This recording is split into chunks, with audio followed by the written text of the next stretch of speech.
Well, good evening. If you could introduce yourself, please. Yeah, I'm Gina Rebecca Morreale, and I was the internship director and HR director of a business as missions venture, you could say, sort of, in the Philippines. And that venture was called Oh, yeah, it was called Fuel.ph. Outstanding. In what capacity, I mean, as the internship director, how much of that, or what did you do that was involving discipling others or as leadership there in the Philippines? So the internship program had kind of like three roads, I guess you could say. So one of them was entrepreneur business training, and then the second one is they would work in. We had built like a coffee shop to be like the face of Fuel, and they would work there for like on the job training. And the third road is a discipleship program. So they would undergo a discipleship program that me and my husband wrote together. And so, yeah, they were basically being discipled. They had two classes a week um, through a through a class that we wrote. Would you mind just explaining what that class kind of looked like as far as the program discipleship program went? Yeah. So they would.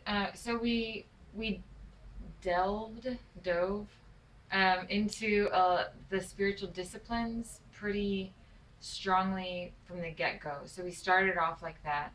And then we used Richard Foster's celebration of discipline for that. And they all really liked it. It was really easy to teach from as well. Um, but we kind of led them through that by teaching the chapters, some of the chapters, but also them practicing together a lot of the disciplines taught in that book. Um, and then it would flow into the Sermon on the Mount, which my husband put together a study of the Sermon on the Mount using reading the Bible for all it's worth. I forget who the authors. Um, but he used that like a lot. That was a big tool, and that helped, and as well as other commentaries, but that helped him to teach in depth through the Sermon on the Mount because we felt like that was really, I guess, necessary for our discipleship there, because the youth there, the church is really strong in that city, and they're really great at evangelism. But when it comes to discipleship, they really lack, and so the church as a whole in the city was seeing a really big deficit in the youth that were staying and remaining strong. Um, so anyways, the second part would focus on Sermon on the Mount, and then the third part we used a book called what is a book by I forget what it's called. It's Matthew Barnett wrote it. Um, the leader of the Dream Center in LA, or the founder. Um, but it's a book. It's honestly just a book to like set you on fire for doing something drastic for the Lord and doing something huge, but without it seeming huge. Rather, he like makes it seem like just a small decision you make one day, and then God uses it and piles on. So, um, something about dreaming or what dreams. I forget the title of it. Sorry. It's okay. But yeah, so we ended the internship with that. So it was like in three segments, and we would take like little breaks between each segment or semester, and it was just a 9 month program. So then they would kind of the end of the internship, they were responsible to come up with a plan for a real life um, mission or a real life program that they could use there in their city for whatever it may be, for maybe in the slums, or it may be just for their community, or maybe for their church, whatever have you. But the project and the idea had to stem from what they had learned through the discipleship portion, but also through their entrepreneurial training classes. So it's kind of a really big. I mean, I feel like if I was in it, I would feel really challenged. And it was a really big commitment. But yeah, it kind of ended with that. And then we celebrated like as if they graduated from something, just to kind of celebrate them. Um, but that was the bulk. That was the main the main skeleton of the whole deal. And did you see good fruit from that discipleship and internship program while you were there? Yeah, it's pretty interesting. I think as a teacher or as a discipler, you get a little nervous after it's all said and done. Like, all right, you graduated, and then you're like, that might have just gone in one ear and out the other. You just don't know.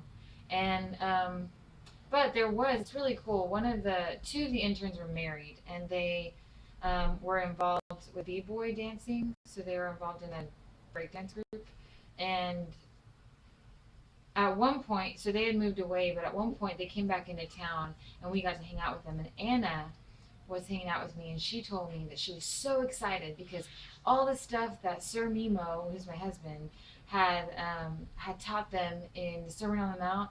They were like, "Man, we're telling our crew because their whole dance crew are all Christians, and they're like, we're teaching our crew how to study the Bible.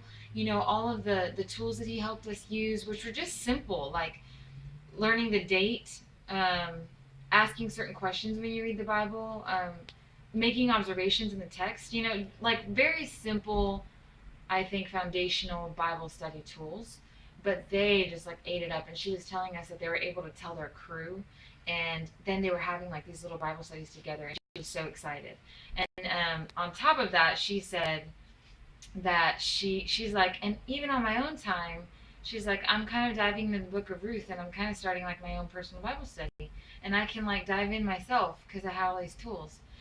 And I was just like, what?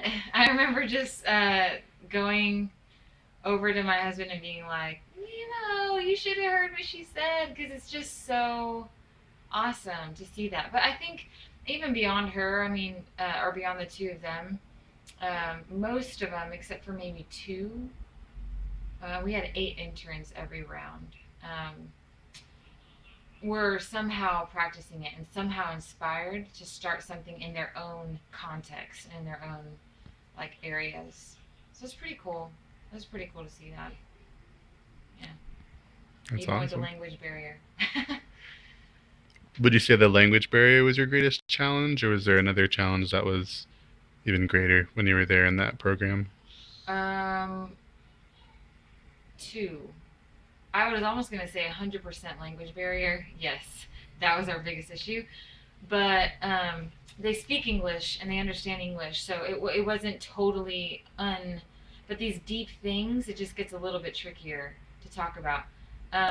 But I would say the other one is just the fact that we were just Americans. I think they respected us and everything, but there were some circumstances that we had no way of relating to, that we were constantly learning from them, and I think that it was a really cool play off each other that way. But in the end, yeah, I think that was probably another one of our greatest challenges, that we were American, so we grew up differently, and they grew up differently. So when it comes to discipling, there's just so many things you don't really understand about the underlying tones of the culture. You know, the things that exist that no one talks about that exist. You know, um, and also just the idea that, and I think they learned that we weren't just really rich people, but the idea that that's kind of the stereotype there. So um, but that was a learning process for them. But that in its own way was a sort of barrier at times. Um, just humanity's tendencies to assume things about someone.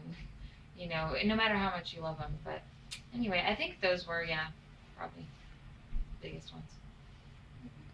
Well, awesome. Thank you so much You're for your time. welcome.